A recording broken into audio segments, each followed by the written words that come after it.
بسم الله الرحمن الرحيم وأغزار جودا من سحاب تمطرا وعم نداه كل ماض ومطرا مجيب وإن في الحس عنا تسترا قريب لأرباب الهوائج مترا لأحمد حجابا وعلى الباب يغلق صلاة وتسليم وأزكى تحياتي على من له الأملاك حف وأهداك الحمد لله والصلاة والسلام على رسول الله وعلى آله حزب الله وأصحابه جند الله. வித்ரியா ஷரீஃபினுடைய 21வது நாள் விளக்கத்தில் இன்றைய தினம் நபிகள் நாயம் ஸல்லல்லாஹு அலைஹி வஸல்லம் அவர்களுடைய கொடையை பற்றியும் அவர்கள் கபரிலே இருக்கக்கூடிய அவர்களுடைய வாழ்க்கையை பற்றி சொல்லப்படுகிறது. முதலாவது வரியிலே அஹ்ஸரு ஜூதம் மின் சஹாபின் தமாத்தரா, மழையை பெய்விக்கக்கூடிய மேகங்களை விட அதிகமாக நபிகள் நாயம் ஸல்லல்லாஹு அலைஹி வஸல்லம் அவர்கள் கொடை குடிப்பவர்கள், தர்மம் கொடுப்பவர்களாக இருக்கிறார்கள்.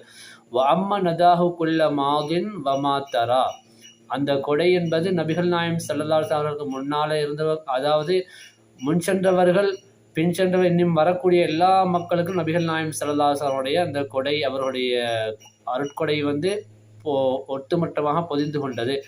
முஜீபுன் வ இன் ஃபில் ஹிஸ்ஸி அன்னா தசாத்தரா, அவர்கள் எங்களுடைய கண்களுடைய பார்வையை விட்டு மறைந்திருந்தாலும் அவர்களை அழைக்கக்கூடியவர்களுக்கு அவர்கள் பதில் கொடுப்பவர்களாக இருக்கிறார்கள். அதாவது அவர்கள் கபருடைய வாழ்க்கையில் இருந்தாலும் அவர்களை யாராவது அழைத்தால் அவர்கள் பதில் கொடுப்பார்கள். கரீமுன் லி அர்பாபில் ஹவாஜி மாத்தரா, தேவையை கொண்டு அவர்களுக்கு வரக்கூடியவர்களுக்கு அவர்கள் மிக நெருக்கமானவர்களாக இருக்கிறார்கள். லி அஹமது ஹுஜாபன் வடல் பாபு யுகுலகு, நபிகள் நாயம் ஸல்லல்லாஹு அலைஹி வஸல்லம் அவருடைய வாசலுக்கு திரையோ காவல்காரர்களோ தேவையில்லை, அப்படி யாருமே இல்லை என்று சொல்லி இந்த பாடலை அவர்கள் பாடுகிறார்கள்.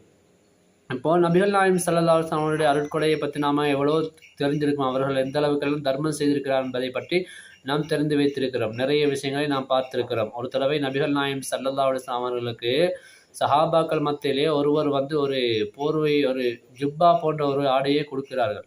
அதை ரசூல் ஸல்லல்லாஹு அலைஹி வஸல்லம் அவர்கள் மிகுந்த ஆர்வத்தோடு அதை ஆசையோடு போர்த்தி கொள்கிறார்கள். போர்த்தி கொண்டு ஒரு நொடிப்பொழுது கூட செல்லவில்லை. அங்கிருந்து ஒரு சஹாபி எழும்பி, யார் சொல்லுதோ அந்த ஆடையை எனக்கு தாங்களேன்னு கேட்குறாங்க. இப்போ ரசூல் ஸல்லல்லாஹு அலைஹி வஸல்லம் ஒரு பழக்கம் கேட்டால் இல்லைன்னு சொல்ல மாட்டாங்க, உடனே கொடுத்துருவாங்க. அப்போ உடனே கொடுத்துட்டாங்க. ஆனால் இது மற்ற பக்கத்தில் இருந்த சஹாபிகளுக்கு இது ஒரு மாதிரியாக இருந்தது. அவங்களுக்கு இது பிடிபடவில்லை. என்று சொன்னால் இப்போ தானே ரசூல் ஸல்லல்லாஹு அலைஹி வஸல்லம் அதை ஆசையோடு போற்றி கொண்டாங்க, கொஞ்சம் நாளைக்கு போல கேட்டிருந்தா பரவாயில்ல, திடீர்னு உடனடியாக கேட்டுட்டாங்களே என்று கேட்டு ரசூல் ஸல்லல்லாஹு அலைஹி வஸல்லம் அவர்கள் அந்த இடத்துலேருந்து போர் வரைக்கும் இருந்து விட்டு அந்த சஹாபியை பிடிச்சி கேட்டாங்க, என்ன நீங்கள் இப்படி செஞ்சிட்டீங்க? அவங்க அந்த ஆடையை ரொம்ப ஆசையோடு சந்தோஷமாக போத்தின மாதிரி தான் தெரியுது, உடனே கேட்டுட்டீங்களே, கொஞ்ச நாள் பொறுக்கக்கூடாதா என்று கேட்டப்படும் அந்த சஹாபி அவங்க சொன்னாங்க, நான் ரசூல் ஸல்லல்லாஹு அலைஹி வஸல்லம் அவருடைய உடம்பில் பட்டதற்கு பின்னால் தான் அந்த ஆடையை கேட்டேன், அதற்கு முன்னால் கேட்கவில்லை. ஏனென்று சொன்னால் நான் மௌத்தா போய்விட்டால் அந்த ஆடையில் என்னை கஃன் செய்ய வேண்டும். நபிகள் நாயம் ஸல்லல்லாஹு அலைஹி வஸல்லம் உடம்போடு தொடர்பு பட்ட அந்த ஆடையில் நான் கஃன் செய்யப்பட்டால் கபரு என்னை தீண்டாது, கபருடைய வேதனை என்னை தொடாது, அதற்காகத்தான் நான் அந்த ஆடையை கேட்டேன் என்று சொன்னார்கள். அப்போ ரசூல் ஸல்லல்லாஹு அலைஹி வஸல்லம் யார் என்ன கேட்டாலும் உடனடியாக என்ன செய்வாங்க, இல்லை என்று சொல்லாமல் உடனே கொடுத்துடுவாங்க. அதே நேரத்தில் நபிகள் நாயம் ஸல்லல்லாஹு அலைஹி வஸல்லம் அவர்கள் முழு உலகத்துக்கும் ரஹமத்தாக வந்தவர்கள். அவருடைய காலத்தில் இருந்த மக்களுக்காக இருந்தாலும் சரி, பின்னால் வரக்கூடிய மக்களாக இருந்தாலும் சரி, முந்தைய நபிமார்களுடைய காலத்து மக்களாக இருந்தாலும் சரி, அத்தனை பேர் யாராக இருந்தாலும் நபிகள் நாயம் ஸல்லல்லாஹு அலைஹி வஸல்லம் அவர்கள் எல்லாருக்குமே ரஹமத்தானவங்க. அவங்களுடைய அருட்கொடை என்பது அதுதான் எல்லாருமே பொதிந்து கொண்டது. நாளை மறுமை நாளையிலும் அனைத்து முஸ்லீம்களையும் காப்பாற்ற போகிறவர்களும் நபிகள் நாயம் ஸல்லல்லாஹு அலைஹி வஸல்லம் அவர்கள் தான். அவர்களுடைய துவாவை கொண்டுதான் அல்லாஹ் அவர்களை மற்ற பாவிகளை மன்னிப்பானே தவிர நேரடியாக யாரும் கியாமத்தினால் அல்லாஹ்விடத்தில் ஓடிப்போய் யா அல்லாஹ் என்னை மன்னிச்சிட்டேன்னு சொல்ல முடியாது. யாரும் ஓடவும் மாட்டாங்க அல்லாஹ்வை நோக்கி. எல்லாரும் பயந்துகிட்டு தான் இருப்பாங்க. ஒவ்வொரு நபிமார்கள்ட்ட தான் ஓடுவாங்க. அதன் வாலி சாப்பிட்டு போவாங்க, அவங்க சொல்லுவாங்க நீங்கள் நூ நபிட்டு போங்கன்னுவாங்க, நூ நபி அலைஹிஸ்ஸலாம் போல அவங்க சொல்லுவாங்க நீங்கள் இப்ராஹிம் நபிட்டு போங்கன்னு சொல்லுவாங்க. இப்படி எல்லா நபிமார்களும் அடுத்தடுத்த நபிமார்கள்ட்ட தான் அனுப்பி வைப்பாங்களே தவிர நேரடியாக அல்லாஹ்ட்ட போய் கேளுங்கன்னு சொல்ல மாட்டாங்க. அப்போ ரசூல் ஸல்லல்லாஹு அலைஹி வஸல்லம் போய் கேட்பாங்க. அவங்க தான் எல்லாரையும் அரவணைத்து அவங்களுக்காக பாவ மன்னிப்பை கேட்டு துவா செய்வாங்க. அப்போ அந்த துவா தான் ஏற்றுக்கொள்ளப்பட்டு அல்லாஹ்விடத்தில் அந்த மக்கள் பாவிகள் நரகத்திலிருந்து காப்பாற்றப்பட்டு சொர்க்கத்துக்கு போவதற்கு ஒரு வழியாக அமைந்து விடுகிறது. அடுத்ததாக முஜீபுன் வ இன் ஃபில் ஹிஸ்ஸி அன்னா தசாத்தரா, நபிகள் நாயகம் ஸல்லல்லாஹு அலைஹி வஸல்லம் அவர்கள் இப்பொழுது எங்களுடைய பார்வைக்கு முன்னால் இல்லை, அவங்க கபருடைய வாழ்க்கையை போயிட்டாங்க. ஆனாலும் அவங்களை அழைத்து யாராவது கூப்பிட்டால், அவங்களை அழைத்தால் அவர்களுக்கு நபிகள் நாயகம் ஸல்லல்லாஹு அலைஹி வஸல்லம் அவர்கள் பதில் கொடுப்பார்கள். ஏனென்றால் ரசூல் ஸல்லல்லாஹு அலைஹி வஸல்லம் அவர்கள் சொன்னார்கள், நபிமார்களுடைய கபரிலே நபிமார்கள் உயிரோடு தான் இருக்கிறார்கள், அவர்களுடைய உடம்பை மண் தின்னாது, அவருடைய உடம்பு மண்ணுக்கு ஹராமாக்கப்பட்டிருக்கிறது என்று சொன்னார்கள். அதே போல இன்னும் சொல்கிறார்கள், நபிகள் நாயகம் ஸல்லல்லாஹு அலைஹி வஸல்லம் அவர்கள் சொல்கிறார்கள், நபிமார்களுடைய உடம்பை மண் தின்னாது, அவர்களுக்கு அல்லாஹ் ரிஸ்க்கும் கொடுக்கிறான், அந்த கபருக்குள்ளே அவர்களுக்கு ரிஸ்க்கும் கொடுத்து கொண்டிருக்கிறான். இப்னு ஹஜர் ரஹ்மத்துல்லாஹி அவர்கள் சொல்வார்கள், நபிகள் நாயகம் ஸல்லல்லாஹு அலைஹி வஸல்லம் அவர்கள் கபருல ஹயாத்தானவர்களாக தான் இருக்கிறார்கள், அவருடைய ரூஹு அவர்களை விட்டு பிரியாது, நபிமார்கள் கபரிலே தொழுது கொண்டிருப்பார்கள், அவர்களை யாராவது கூப்பிட்டால் அந்த கூப்பிட்டவர்களுடைய சத்தத்தை அவர்கள் கேட்பார்கள், அவர்களுக்கு அந்த கூப்பிட்டவர்களுக்கு பதிலும் கொடுப்பார்கள் என்கிறார்கள்.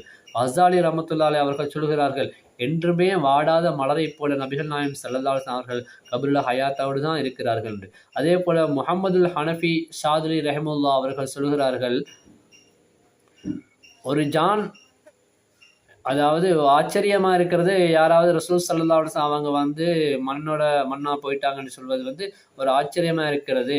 நபிகள் நாயகம் ஸல்லல்லாஹு அலைஹி வஸல்லம் அவர்கள் எப்போதும் கபரிலே ஹயாத்தோடு தான் இருக்கிறார்கள் என்று அவர்களும் சொல்கிறார்கள். அதே நேரத்தில் அஹ்மதுல் கபீர் ரிஃபாய் நாயகம் ரலியல்லாஹு அன்ஹு அவர்களுக்காக ரசூல் ஸல்லல்லாஹு அலைஹி வஸல்லம் அவர்கள் தன்னுடைய கையை கபருக்கு வெளியிலே நீட்டியிருக்கிறார்கள் என்ற இது நீண்ட ஒரு சம்பவம் சுருக்கிக் கொள்கிறேன்.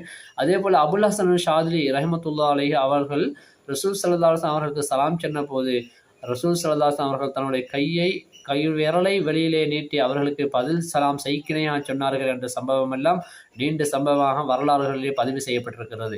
இந்த சம்பவங்கள் எல்லாம் இப்படி ரசூல் ஸல்லல்லாஹு அலைஹி வஸல்லம் அவர்கள் கையை வெளியே நீட்டி சலாம் சொன்னார்கள், செய்கை செய்தார்கள் என்ற சம்பவம் எல்லாம் நல்லடியார்களான சுன்னத்துல் ஜமாத்தில் இருக்கக்கூடிய ஓலியாக்கள் இமாம்கள் மூலமாகத்தான் எல்லா மக்களுக்கும் செய்தி சொல்லப்பட்டிருக்கிறது.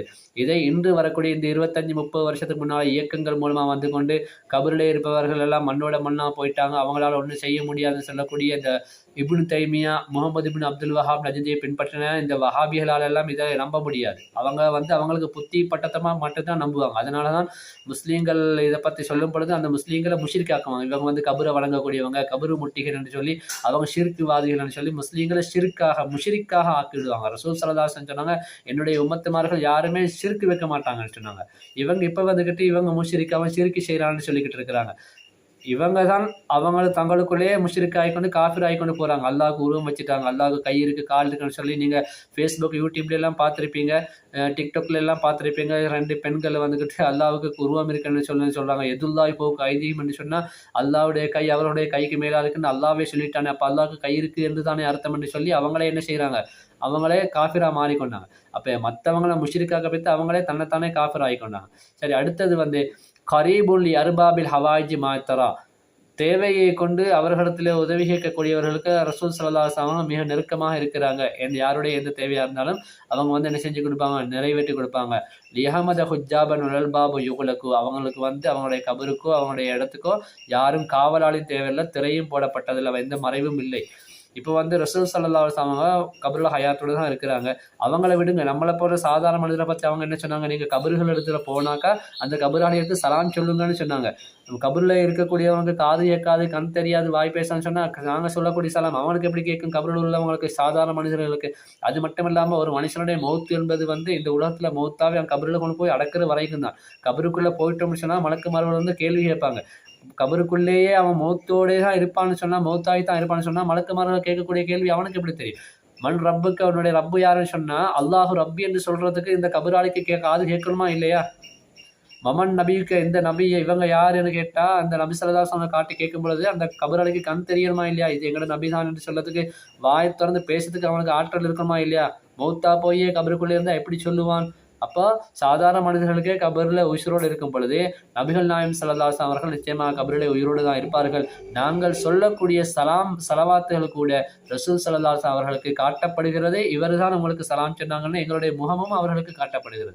அவ்வளோ பெரிய பாக்கியமெல்லாம் சாலிஹான மக்கள் மட்டுமே ஒன்று சேர்ந்து இருக்கக்கூடிய சுன்னத் ஜமாத்துகளுக்கு மட்டும்தான் இந்த பாக்கியம் கிடைக்கும், மற்ற எவருக்குமே கிடைக்காது. எனவே நபிகள் நாயகம் ஸல்லல்லாஹு அலைஹி வஸல்லம் கபரு மிகவும் பிரசித்தி பெற்ற ஒரு கபர். அவர்களை கபரிலே ஹயாத்தோடு தான் இருந்து கொண்டிருக்கிறார்கள். அவர்களை அழைத்தால்